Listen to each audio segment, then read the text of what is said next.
Welcome to Jim Sells the Suncoast, your go-to podcast for all things real estate on Florida's beautiful Suncoast.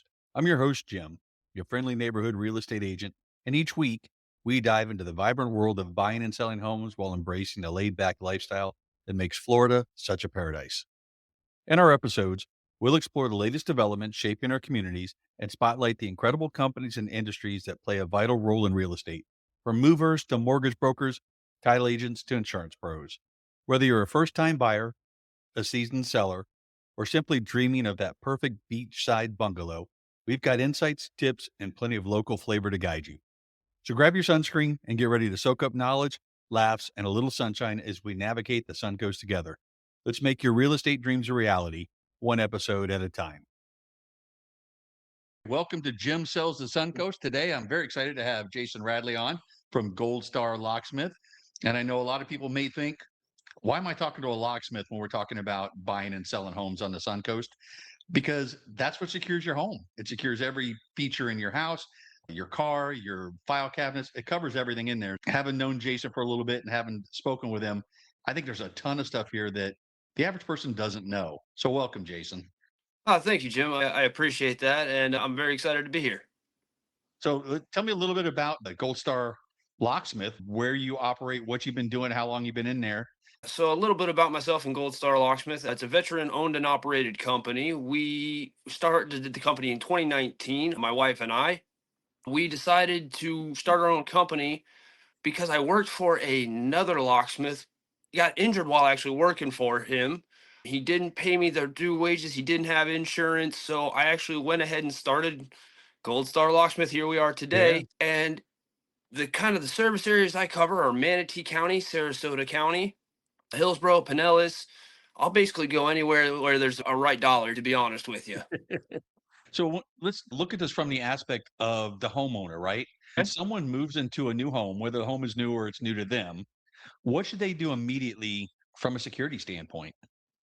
The first thing is, if I just bought a home, I would say, hey, do you have all of the keys to the house? Front door, back door, side door, crazy Mhm. weird garage door or closet that's locked that you didn't see Right. when you were viewing the house. Generally, they don't.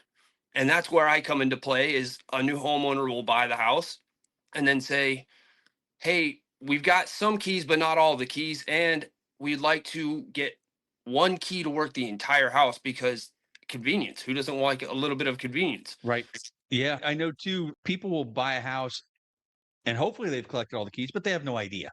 Yeah. There could be dozens of keys out to neighbors or long lost relatives that come into town. So rekeying and set it up. And then one of the things that you've noticed dealing with it is most people would like one key that works in their deadbolt, works in their door, works on the side door, works on the back door, works on the garage door, rather than carrying six different keys and trying to remember them. You can set it up so the house is on one thing. A customer of mine actually called me because he just bought a house and the neighbors saw the new moving truck come in and park, so they would be friendly. They'd go over and introduce themselves to the new homeowner and they say, "Hey, we have a key to your house. Would you like us to return it?" They don't know these people. These are brand new Yeah. neighbors. So that's why I was immediately called out there to make sure the new neighbors that you don't know don't have a key to your new property, your new home. Right. So, what is that process to get everything rekeyed? When I come out there, what I'll do is I will assess what locks you have on there. Sometimes you all have already one brand, and we can just take all the locks apart. And basically, we take the existing keys that did work, they will no Mhm. longer work after I'm done with it. Only the keys that I hand you will now work all of your locks. Now, if Right. you have different brands like Schlage and Kwikset are the two major brands that you'll see here in Right. residential Right. locks. You have to basically they're two different brands, so you can't the keys won't go into the lock. So you'll have to assess which way price point is for that customer and where do they want to go. And we can do upgrades from that point, where we can go to an electronic deadbolt that has all the bells and whistles with Right. Bluetooth and Wi-Fi. But realistically, it's simplifying. It's taking all the locks apart and taking all these little pins and springs and putting it all back together and making it work. Okay. So to your point, if you're dealing with different brands, they're not compatible. So you're going to have to pick one brand or the other. But once you do, you can make everything keyed to one key, make it easier overall. Correct. Correct. The oversimplified version is, yeah, stick to one brand is the way you want it to, unless you want to have two keys floating around on your key ring, which nobody Yeah. really wants that. So looking at your front door, and let's just start at the front door. What makes a front door actually secure and what's just cosmetic? What is it we really want to focus on from the security standpoint? So the main things when I walk up to a front door is how many points of access, or the how many entry, they're not, I don't want to say entry points. You generally have a deadbolt and an entry handle. Mhm. Sometimes the entry handle locks, sometimes it doesn't. It depends on cosmetics if that person wants it. Generally, I would like to see a deadbolt, an electronic dead.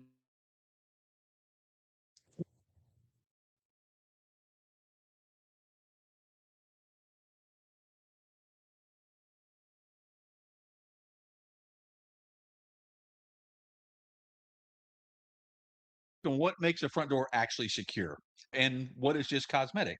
The 2 points of contact, really, the handle and then the deadbolt.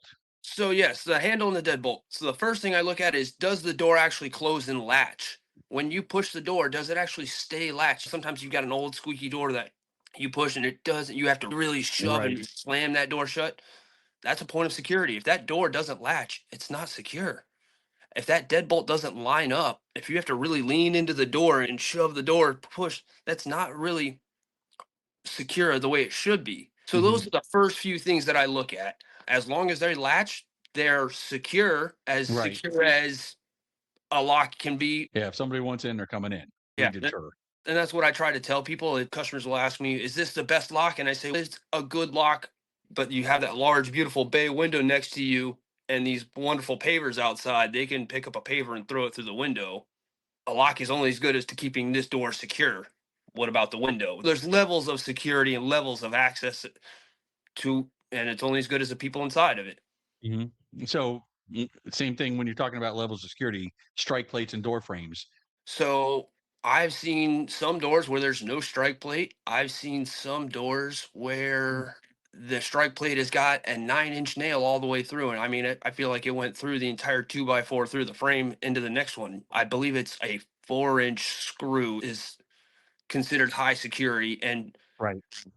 putting them in and making sure they're all lined up is a trade. It's a skill. I didn't realize how hard it was until I really started doing it consistently day in and day out, of making Mhm. sure how much you have to make sure everything is lined up. Because in Florida, we have humidity that makes doors sag over time. Is there a cheap upgrade that would make a big difference in security? Yeah, there's a Schleg. I'm drawing a blank on it right now on the exact electronic deadbolt that it is, but it is a turnstile electronic deadbolt. It has no crazy bells and whistles. The only thing it really has is a keypad and a turn function. The battery life is significantly longer because it doesn't have all of these bells and whistles. Right. I believe the lock goes for Lowe's about $159. It's good for property managers, it's good for realtors because it does have a nice shiny appearance. It is a little bit of an upgrade rather than a traditional key deadbolt. You can give out codes if you need to. You have to program them into the lock. It's a very simplified, dumb smart lock's the good way I like to Right. call it. It's the lock that I have on my own home because it's simple, it works, and I don't have to worry about Bluetooth or Wi-Fi or anything problems with that. There's a lot of really cool things on here, but if your lock runs out of power, how do you get in? There's a handful of ways. Hopefully, you have a mechanical backup, which would be a key. If you don't have a key, I get to get out my handy dandy DeWalt drill with a very nice shiny new drill bit and drill right through your $200, $300 lock that didn't come with a mechanical backup. And those locks do come with some kind of backup. Usually it's a battery backup. I've not seen them work consistently. Those locks generally tell you the batteries are dead and they just didn't get changed. So Yeah. always buy a lock with a key backup is my Yeah, that, recommendation. that can be an expensive problem if you didn't do that. When does it make sense to lock interior doors or have a secure lock on an interior door? It all depends on what you're trying to secure inside. I've had Mhm. people go as far as a fingerprint electronic handle with a rotating number genie that changes the keypad every time because they didn't want certain things in their house, whether it or certain people in Right. their bedrooms do have a privacy function lock. Everybody's different. Everybody determines how they want it. I'm just happy to install it for them. What about offices, cabinets, desks, file security? What can be done there, and what do you see when you're in there working on those? So on filing cabinets, a lot of times I see keys are broken off, and that's because over time keys get worn and they get bent because they're not pushed all the way in all the way. I have a device that goes basically flush onto it, and then it mounts on and it sits on top of it like that. And you could put a padlock on top of it. So on top of that lock, you could have your keyed lock on the actual filing cabinet, which that's two levels of security if you needed it, or if the filing cabinet lock was broken, this is now your new security blanket across all of the drawers, whether it's a 2 drawer, a 3 drawer, 4 drawer. I think it goes all the way up to an 8 drawer is the biggest I've seen. Okay. So we talked a little bit before about rekeying when you buy a home. When is it appropriate to rekey and when is it appropriate to replace all the locks? Is there like a line you go, all right, here's when we really need to do it, or here's when we absolutely need to change out the locks? Is it a function of time? It varies depending on people's preference. A lot of times I've seen some houses that are sold, they have original hardware from when that house was built. And I go, wow, we should probably go ahead and replace this. It's still working, it's still functioning, but it's a little worn down, it's a little sun beaten, a little damaged. Here living in Florida, I see a lot of weathering on the locks. The sun is just brutal on them, especially if it's a side garage door that's getting hit with a sprinkler or something.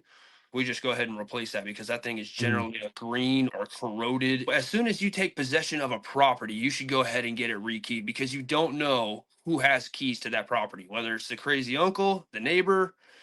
The gauge between replacing and rekeying is, does it need to be replaced? Because when you rekey it, you end up taking the lock apart and inspecting things as you see. So you'll see the condition of the lock and you can tell this should be replaced or no, this is okay. We can just go ahead and rekey this and spray some Houdini spray in it and call it lovely. And I generally, rekeying is always going to be your cheaper option than replacing all of the hardware. It's generally the more cost efficient option, but sometimes you just have to get to that point where you only have to replace maybe one or two handles versus everything in the house, and we can rekey everything that way and make it all one key for you. What's the most common emergency call you get? Ooh, it's probably I'm locked out of something and I need in it now. That could be a car.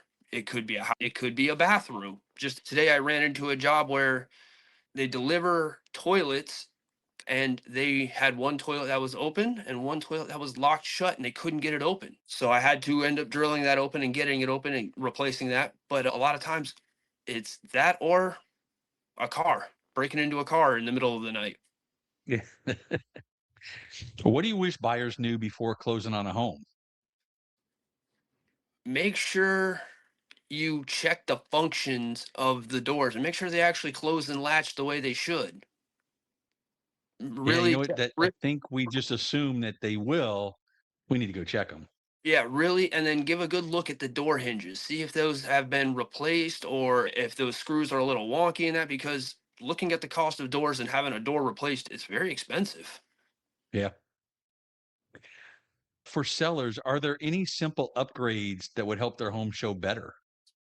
New hardware. It's not always going to be overly cost effective, but generally if you put a nice new handle on the front door and a new Mhm. electronic deadbolt, it's going to attract more buyers than seeing a ratty old dingy piece of hardware sitting on the door. All right, couple of quick round questions here for you. What's the most common lock issue? Generally, it's weather and corrosion. Like I said, the garage door is the one I can always think of. It gets hit with the sprinkler or the rain. It doesn't Yeah. have anything covering it. So what happens? It gets stuck, and nobody really goes in or out that side Right. garage door. So it just stays stuck, and then it gets corroded, and then I have to come out there and give it the good old fix.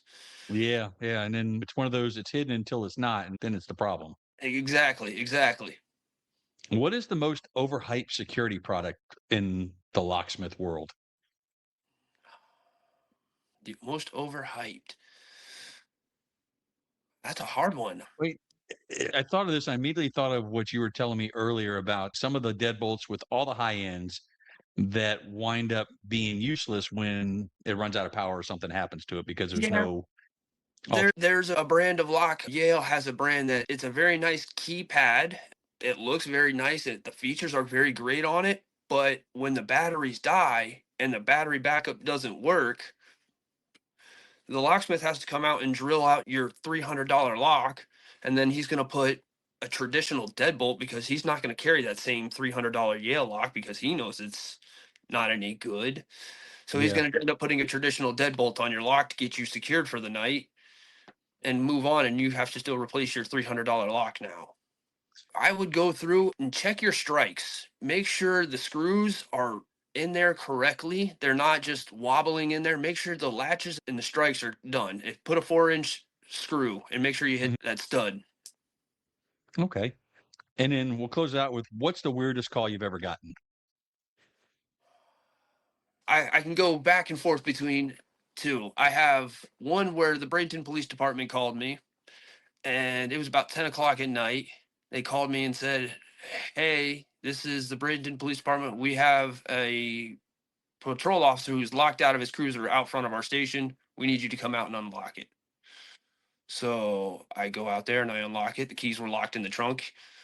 Get the keys out for him, hand it to him, say, "Have a good night. Thank you." And I go back home. 20 minutes later, my phone rings again. Bradenton Police Department. It's the same officer who has locked his keys now running at a Wawa just down the street. And now he's got about 4 or 5 cops sitting around laughing at him because he's locked his keys now in his cruiser. It's twice in one night. The other one, I had a naked camper. It was their honeymoon. They were out at Mayaca State Park, and they called me about 2 o'clock in the morning, said they were celebrating their honeymoon. They moved from the truck to the tent and somehow lost the keys in the scramble and got locked in the vehicle. All he had was a small towel. And so that was an Yeah. interesting way to get called out about 2 o'clock in the morning and go out to Mayaca State Park. I appreciate you coming out, hanging out, and touching base with me, letting people know what's going on, what they can do to help secure their home, what to look for. And I appreciate it. If anybody has any questions, please reach out to Jason Radley at Gold Star Locksmith. He's a superhero that you don't want to need him, but when you do, he's the one you want. I appreciate it, Jim. Thank you very much. Thank you. And that wraps up another sunny episode of Jim Sells the Suncoast. Thank you for joining me on this journey through the ins and outs of buying and selling homes here in our beautiful slice of Florida. I hope you found valuable insights and a little bit of inspiration to help you on your real estate adventure. Remember, whether you're looking to buy, sell, or simply soak up the Suncoast lifestyle, I'm here to guide you every step of the way. Don't forget to subscribe and leave a review so that we can keep shining bright together. Until next time, keep dreaming big and let's turn those dreams into a reality, one home at a time.